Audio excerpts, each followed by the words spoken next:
वैकुंठ में भगवान विष्णु के वक्षस्थल पर किया गया वह अकल्पनीय प्रहार, क्या वह परीक्षा थी या अहंकार की अंतिम सीमा?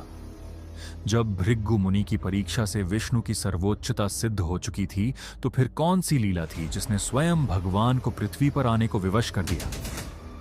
वैकुंठ छोड़कर जब भगवान विष्णु ने मानव रूप धारण किया, तो क्या एक ईश्वर भी भूख, प्यास और पीड़ा सहने के लिए तैयार हो सकता है?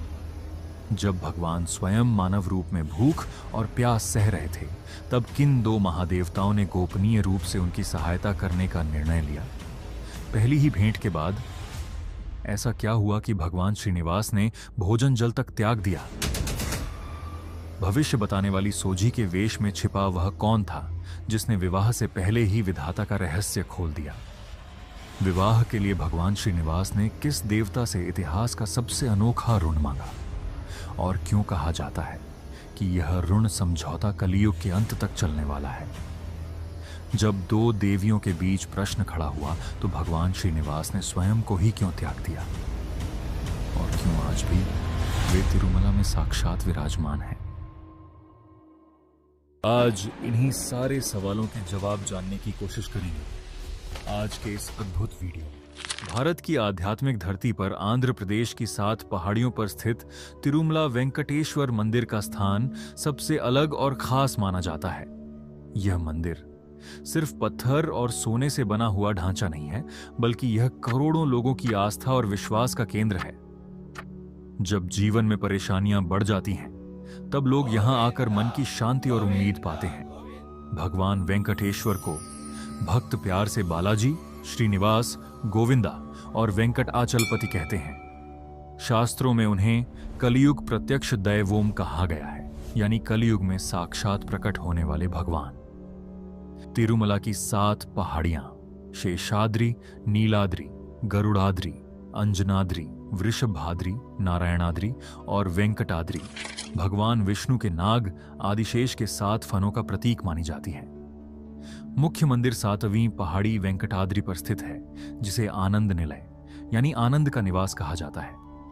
यह शोध रिपोर्ट सिर्फ भगवान वेंकटेश्वर के अवतरण से जुड़ी कथाओं तक सीमित नहीं है, बल्कि यह भी बताती है कि कैसे इतिहास, समाज और प्रशासन के सही प्रबंधन ने इस मंदिर को आज दुनिया का सबसे समृद्ध और सुव्यवस्थित धार्मिक स्थल बना दिया है। भगवान वेंकटेश्वर के पृथ्वी पर अवतरण की कथा की शुरुआत एक महान यज्ञ और ऋषियों के मन में उठे एक गहरे प्रश्न से होती है। इस कथा का विस्तार वेंकटाचल महात्म्य, पद्म पुराण और श्रीमद् भागवत पुराण में मिलता है। एक समय महर्षि कश्यप की अध्यक्षता में अनेक ऋषि मुनि सरस्वती नदी के तट पर एक विशाल यज्ञ कर रहे थे। यह यज्ञ पूरे संसार के कल्याण के लिए आयोजित किया गया था। यज्ञ के दौरान ऋषियों के मन में एक महत्वपूर्ण सवाल उठा। ऋषियों ने विचार किया, त्रिदेवों यानी ब्रह्मा, विष्णु और महेश में से वह कौन है जो तीनों गुणों से परे है? इस यज्ञ का फल किस देवता को अर्पित किया जाना चाहिए जो सबसे अधिक सात्विक हो और भक्तों की प्रार्थनाओं को सबसे जल्दी स्वीकार करता हो? इस कठिन प्रश्न का उत्तर खोजने के लिए सप्तर्षियों ने महर्षि भृगु को चुना। भृगु मुनि अत्यंत विद्वान और ब्रह्मज्ञानी थे, लेकिन उनका स्वभाव थोड़ा क्रोधी भी माना जाता था। कहा जाता है कि उनके पैर के तलवे में एक अतिरिक्त नेत्र था, जिसे उनके ज्ञान के अहंकार का प्रतीक माना जाता है। ऋषियों के आदेश पर भृगु मुनि ने तीनों लोकों में जाकर त्रिदेवों की परीक्षा लेने का निर्णय लिया। सबसे पहले भृगु मुनि पहुंचे सत्यलोक, अपने पिता और सृष्टि के रचयिता भगवान ब्रह्मा के पास। भगवान ब्रह्मा वेदों की चर्चा में लीन थे। भृगु मुनि के आगमन पर ब्रह्मा जी ने न उन्हें प्रणाम किया, न ही कोई स्तुति की। भृगु मुनि कुछ बोले नहीं, पर उनकी आंखों में क्रोध स्पष्ट झलक रहा था। वे समझ गए कि यहां रजोगुण का प्रभाव अभी भी शेष है। इसके बाद भृगु मुनि पहुंचे कैलाश पर्वत, भगवान शिव की परीक्षा लेने। उस समय भगवान शिव देवी पार्वती के साथ एकांत में संवाद कर रहे थे। अचानक वहां विघ्न पड़ा। भगवान शिव का तीसरा नेत्र खुलने को था। स्थिति भयावह हो सकती थी, लेकिन देवी पार्वती उनके चरणों में गिर पड़ी और इस प्रकार एक महापाप टल गया। अंततः भृगु मुनि पहुंचे वैकुंठ धाम, जहां शांति स्वयं श्वास लेती है। वहां न अहंकार था न क्रोध, केवल सात्विक ऊर्जा का विस्तार था। शेषनाग की शैया पर भगवान विष्णु योग निद्रा में विश्राम कर रहे थे और देवी लक्ष्मी प्रेम पूर्वक उनके चरण दबा रही थी। भृगु मुनि के आगमन पर भी भगवान विष्णु ने कोई प्रतिक्रिया नहीं दी, यह उनकी लीला थी। किंतु ब्रह्मा और शिव से मिले अनुभवों ने भृगु मुनि के भीतर पहले ही क्रोध भर दिया था। अब उनका धैर्य समाप्त हो चुका था। अहंकार में आकर भृगु मुनि ने भगवान विष्णु के वक्षस्थल पर लात मार दी, वही वक्षस्थल जहां स्वयं देवी लक्ष्मी का वास है। पूरे ब्रह्मांड का पालन करने वाले भगवान का ऐसा अपमान यह अकल्पनीय था। लेकिन भगवान विष्णु क्रोधित नहीं हुए। वे तुरंत उठे और भृगु मुनि के चरणों में प्रणाम किया। भगवान विष्णु ने कहा, हे महर्षि, मेरे वक्ष कठोर हैं, पर आपके चरण कोमल, कहीं आपको चोट तो नहीं लगी? ये कहते हुए भगवान विष्णु ने भृगु मुनि के चरण सहलाए और उनके अहंकार रूपी नेत्र को बंद कर दिया। क्षण भर में भृगु मुनि का अहंकार नष्ट हो गया। वे नतमस्तक होकर बोले, त्रिदेवों में केवल भगवान विष्णु ही श्रेष्ठ हैं, वही शांति और मोक्ष के दाता हैं। भृगु मुनि की परीक्षा से भगवान विष्णु की श्रेष्ठता सिद्ध हो गई थी, पर उसी क्षण एक नई दैवीय लीला का आरंभ भी हो गया।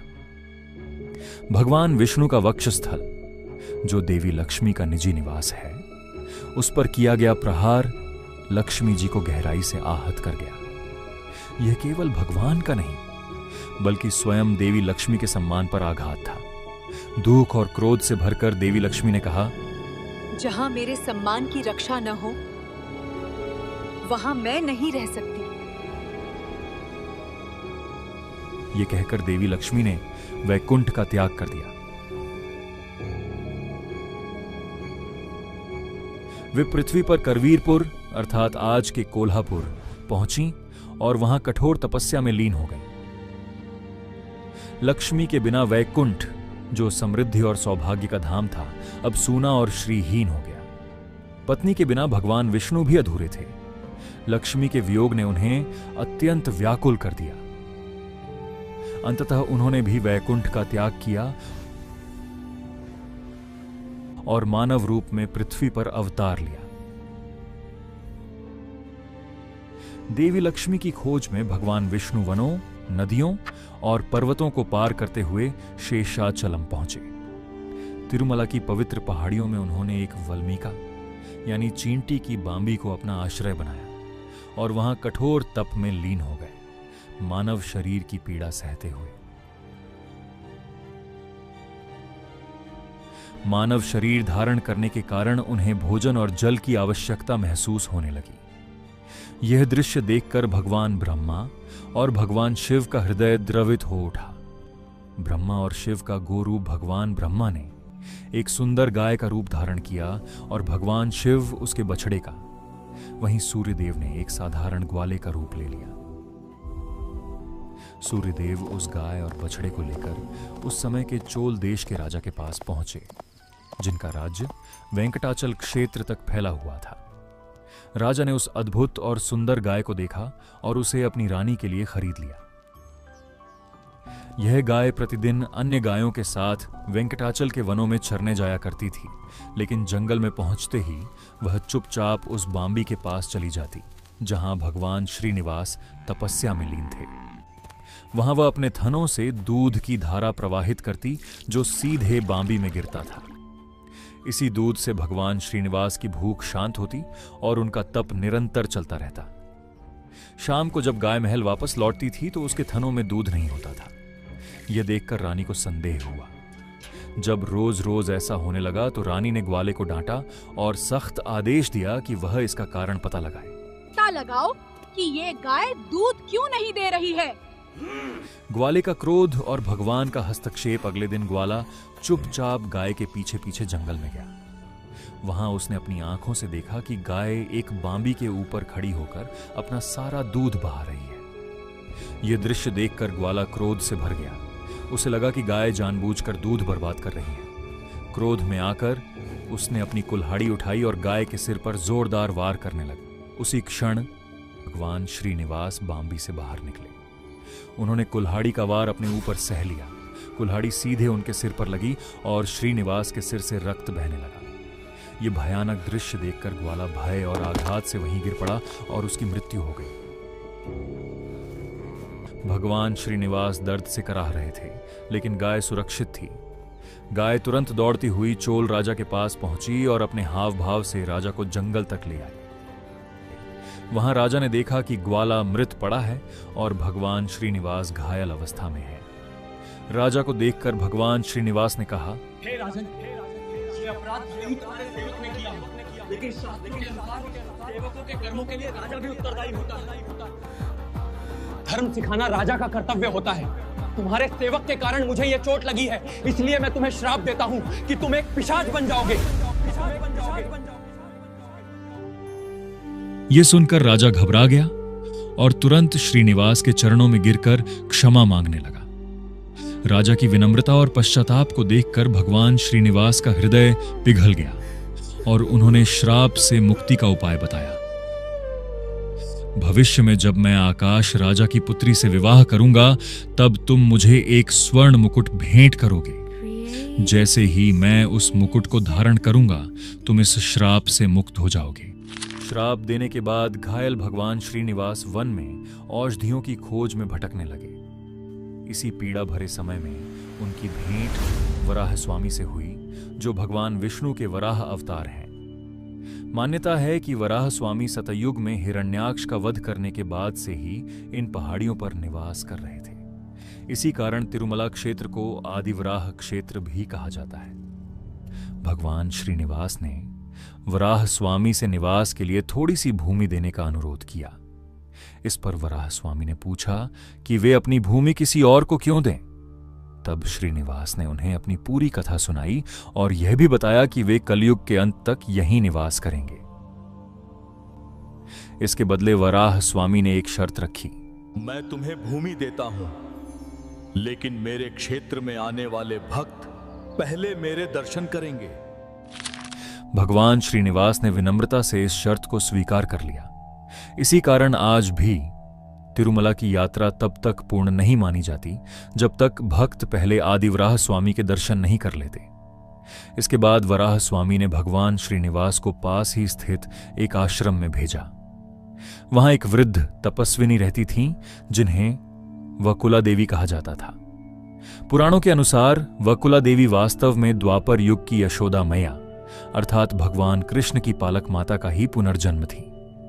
द्वापर युग में यशोदा मैया ने पूरे प्रेम और वात्सल्य से कृष्ण का पालन पोषण किया था, लेकिन वे कृष्ण के विवाह उत्सव देखने का सौभाग्य प्राप्त नहीं कर सकी थीं। तब भगवान कृष्ण ने उन्हें वचन दिया था कि कलयुग में उनकी यह इच्छा अवश्य पूरी करेंगे। जब वकुला देवी ने घायल श्रीनिवास को देखा तो उनका हृदय मां के वात्सल्य से भर गया। वकुला देवी ने श्रीनिवास की चोटों का उपचार किया और श्रीनिवास ने उन्हें अम्मा अर्थात मां कहकर पुकारा। अम्मा। वकुला देवी ने भी उन्हें अपने पुत्र के रूप में स्वीकार कर लिया और प्रेम पूर्वक उनका नाम श्रीनिवास रखा। इसके बाद भगवान श्रीनिवास उनके आश्रम में एक आज्ञाकारी पुत्र की तरह रहने लगे और वकुला देवी एक सच्ची मां की भांति उनकी हर छोटी बड़ी आवश्यकता का ध्यान रखने लगी। कथा का अगला अध्याय देवी पद्मावती के जन्म से शुरू होता है। पद्मावती को देवी लक्ष्मी का अवतार माना जाता है। उस समय तोंडमंडलम क्षेत्र पर चंद्रवंश के राजा आकाश राजा का शासन था। वे एक धर्मनिष्ठ और न्यायप्रिय राजा थे, लेकिन उन्हें संतान सुख प्राप्त नहीं था। कुलगुरु की सलाह पर राजा ने संतान प्राप्ति के लिए पुत्र कामेष्टि यज्ञ करने का निश्चय किया। यज्ञ की भूमि को पवित्र करने के लिए जब राजा स्वयं सोने के हल से खेत जोत रहे थे, तभी हल की नोक किसी कठोर वस्तु से टकराई। वहां उन्हें एक अद्भुत दृश्य दिखाई दिया। भूमि से 1000 पंखुड़ियों वाला विशाल स्वर्ण कमल खिला हुआ था और उसके बीच में एक दिव्य कन्या लेटी हुई थी। उसी समय आकाशवाणी हुई कि राजा इस कन्या को अपनी पुत्री के रूप में स्वीकार करे। चूंकि कन्या का जन्म कमल यानी पद्म से हुआ था, इसलिए राजा ने उसका नाम पद्मावती रखा। समय के साथ पद्मावती बड़ी हुई और उनके सौंदर्य व गुणों की चर्चा चारों दिशाओं में होने लगी। एक दिन भगवान श्रीनिवास वन में आखेट यानी शिकार के लिए निकले। एक जंगली हाथी का पीछा करते हुए वे नारायण वन के पास स्थित एक सुंदर उद्यान में पहुंचे। वहां राजकुमारी पद्मावती अपनी सखियों के साथ खेल रही थी। हाथी ने अचानक वहां उत्पात मचा दिया, जिससे सभी सखियां भयभीत हो गईं। तभी श्रीनिवास ने आगे बढ़कर हाथी को नियंत्रित कर लिया। इसी हलचल के बीच श्रीनिवास और पद्मावती की दृष्टि पहली बार एक दूसरे से मिली। यह कोई साधारण मिलन नहीं था, बल्कि भगवान विष्णु और देवी लक्ष्मी का पुनर्मिलन था। दोनों के मन में एक दूसरे के लिए तुरंत आकर्षण और प्रेम जाग उठा। लेकिन सामाजिक मर्यादाओं के कारण वे कुछ कहे बिना अपने अपने स्थान लौट गए। आश्रम लौटने के बाद भगवान श्रीनिवास लगातार पद्मावती के विचारों में डूबे रहने लगे। उन्होंने भोजन पानी तक त्याग दिया। जब वकुला देवी ने अपने पुत्र की यह अवस्था देखी तो वे चिंतित हो गईं और कारण पूछा। तब श्रीनिवास ने उन्हें आकाश राजा की पुत्री पद्मावती से अपने प्रेम के बारे में बताया और मां से अनुरोध किया कि वे राजा के पास जाकर विवाह का प्रस्ताव रखें। वकुला देवी एक साधारण सन्यासी की मां थी। ऐसे में एक राजा के पास रिश्ता लेकर जाना उन्हें उचित नहीं लग रहा था। लेकिन पुत्र के प्रेम और उसकी व्यथा को देखकर वे विवश हो गईं और नारायण वन के राजमहल की ओर चल पड़ी। इधर श्रीनिवास को यह चिंता सताने लगी कि कहीं राजा उनका प्रस्ताव अस्वीकार न कर दें। इसी कारण उन्होंने स्वयं एक भविष्यवक्ता, जिसे स्थानीय भाषा में सोझी या कुराठी कहा जाता है, का वेश धारण किया। वे एक स्त्री के रूप में हाथ में छड़ी और भविष्य बताने वाली टोकरी लेकर रानी धरणी देवी, जो पद्मावती की माता थीं, के पास पहुंचे। सोझी के वेश में श्रीनिवास ने रानी से कहा, हे महारानी, आपकी पुत्री पद्मावती स्वयं नारायण की अर्धांगिनी लक्ष्मी का अवतार है। उसका विवाह एक वनवासी युवक से होगा, जो साक्षात भगवान विष्णु हैं। इस प्रस्ताव को अस्वीकार मत कीजिए। स्वयं श्री भगवान विष्णु? हाँ ये तो हमारे लिए सौभाग्य की बात है। जब कुछ समय बाद वकुला देवी आधिकारिक विवाह प्रस्ताव लेकर महल पहुंची, तब तक रानी इस दैवीय संकेत को समझ चुकी थी। साथ ही आश्य बृहस्पति ने भी राजा आकाश को बताया कि यह विवाह विधाता द्वारा पहले से तय किया गया है। यह सुनकर आकाश राजा अत्यंत प्रसन्न हुए और उन्होंने अपनी पुत्री पद्मावती का विवाह श्रीनिवास से करने की सहमति दे दी। विवाह तय हो चुका था, लेकिन अब एक बड़ी समस्या सामने आ गई। भगवान श्रीनिवास ने वैकुंठ और अपना सारा ऐश्वर्य त्याग दिया था। वे अब एक साधारण वनवासी थे, जबकि पद्मावती एक राजकुमारी थीं। राजा आकाश चाहते थे कि उनकी पुत्री का विवाह उनकी प्रतिष्ठा और मर्यादा के अनुसार भव्य और ऐश्वर्यपूर्ण हो। परंपरा के अनुसार विवाह का पूरा खर्च वर पक्ष को उठाना होता है, लेकिन श्रीनिवास के पास उस समय कोई धन नहीं था। यह एक गंभीर धर्म संकट बन गया। इस समस्या का समाधान निकालने के लिए भगवान श्रीनिवास ने देवताओं के कोषाध्यक्ष कुबेर का स्मरण किया। कुबेर तुरंत प्रकट हुए, लेकिन वे धन के मामलों में बहुत नियमों और अनुशासन का पालन करते थे। भगवान श्रीनिवास ने कुबेर से अपने विवाह के लिए स्वर्ण मुद्राओं का ऋण मांगा। कुबेर ने ऋण देना स्वीकार तो कर लिया, लेकिन एक शर्त रखी। यह ऋण लिखित वचन पत्र यानी एक प्रकार के प्रॉमिसरी नोट यानी ब्रह्मा पत्र के रूप में होगा। कुबेर ने भगवान श्रीनिवास को 1,14,00,000 राम मुद्रा स्वर्ण सिक्कों का आरण दिया। यह तय हुआ कि भगवान श्रीनिवास कलयुग के अंत तक केवल इस आरण का ब्याज चुकाएंगे। भगवान श्रीनिवास ने कुबेर को वचन दिया कि कलयुग में जो भी भक्त उनके दर्शन के लिए आएंगे और श्रद्धा से दान करेंगे, वही धन इस आरण के ब्याज को चुकाने में उपयोग किया जाएगा। इसी कारण आज भी भक्त तिरुमला मंदिर की हुंडी यानी दान पेटी में अपार धन, सोना और आभूषण अर्पित करते हैं। कुबेर से प्राप्त धन से विवाह की तैयारियां अत्यंत भव्य तरीके से की गईं। भगवान श्रीनिवास और पद्मावती का विवाह नारायण वनम में संपन्न हुआ। इस दिव्य विवाह में तीनों लोकों से देवता, आर्षि मुनि, गंधर्व और किन्नर उपस्थित हुए। विवाह का भोज इतना विशाल था कि स्वयं अग्निदेव ने रसोइये की भूमिका निभाई और भोजन तैयार किया। चोल राजा, जो अब अपने श्राप से मुक्त होने की प्रतीक्षा कर रहा था, और आकाश राजा ने मिलकर श्रीनिवास को एक अत्यंत बहुमूल्य स्वर्ण मुकुट भेंट किया। जैसे ही श्रीनिवास ने वह मुकुट धारण किया, उन्हें अपना दिव्य स्वरूप और पूर्व जन्म की स्मृतियां लौट आईं, और उसी क्षण चोल राजा श्राप से मुक्त हो गया। विवाह के बाद श्रीनिवास और पद्मावती ने निर्णय लिया कि वे राजमहलों में नहीं बल्कि तिरुमला की पवित्र पहाड़ियों पर निवास करेंगे। वकुला देवी भी उनके साथ तिरुमला आकर रहने लगी। वे तीनों अपना जीवन साधारण और आम जीवन की तरह जी रहे थे। लगभग 6 महीनों बाद महर्षि नारद कोल्हापुर पहुंचे, जहां महालक्ष्मी अब भी तपस्या कर रही थीं। नारद जी ने लीला के अंतर्गत लक्ष्मी जी से कहा, माता, आप यहाँ तपस्या कर रही हैं और उधर आपके स्वामी ने पद्मावती नाम की राजकुमारी से विवाह कर लिया है। यह सुनते ही लक्ष्मी जी का क्रोध फिर जाग उठा। वे तुरंत तिरुमला पहुंची और वहां उनका सामना श्रीनिवास और पद्मावती से हुआ। लक्ष्मी जी ने कहा, मैं आपकी नित्य संगिनी हूँ। मेरे रहते आपने दूसरा विवाह कैसे किया? पद्मावती का उत्तर, मैं वेदवती की अवतार हूँ। त्रेता युग में भगवान राम ने मुझसे इस युग में विवाह का वचन दिया था। दोनों देवियों के बीच इस संवाद और तनाव को देखकर भगवान श्रीनिवास अत्यंत व्याकुल हो गए। भक्तवत्सल भगवान जानते थे कि कलयुग का मानव दुखों से घिरा रहेगा और उसे एक ऐसे ईश्वर की आवश्यकता होगी जो सदैव स्थिर, सुलभ और उपस्थित रहे। भगवान श्रीनिवास ने शिला यानी पाषाण मूर्ति का रूप धारण कर लिया। भगवान को इस रूप में देखकर लक्ष्मी और पद्मावती दोनों का क्रोध तुरंत शांत हो गया और वे शोक से भर गईं। उन्हें समझ आ गया कि यह भगवान की ही लीला है, ताकि वे पृथ्वी पर सदैव के लिए स्थापित हो सकें। दोनों देवियों ने भी अपने पति के साथ सदा रहने का निर्णय लिया।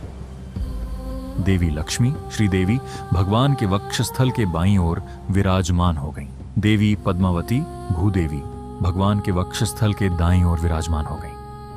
आज भी तिरुमला मंदिर के गर्भगृह में स्थित मुख्य मूर्ति के वक्षस्थल पर दोनों देवियों की स्वर्ण प्रतिकृतियां विराजमान हैं, जिन्हें भक्त दर्शन के समय स्पष्ट रूप से देख सकते हैं।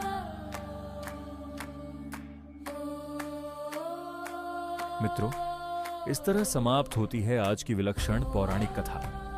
अगर आपको यह कहानी अच्छी लगी हो तो लाइक और कमेंट करके अपना प्रेम जरूर बताइए। ऐसी ही और पौराणिक कहानियों के लिए श्री कथा चैनल को सब्सक्राइब करें। जल्द मिलेंगे एक नई अद्भुत कथा के साथ। जय श्री राम।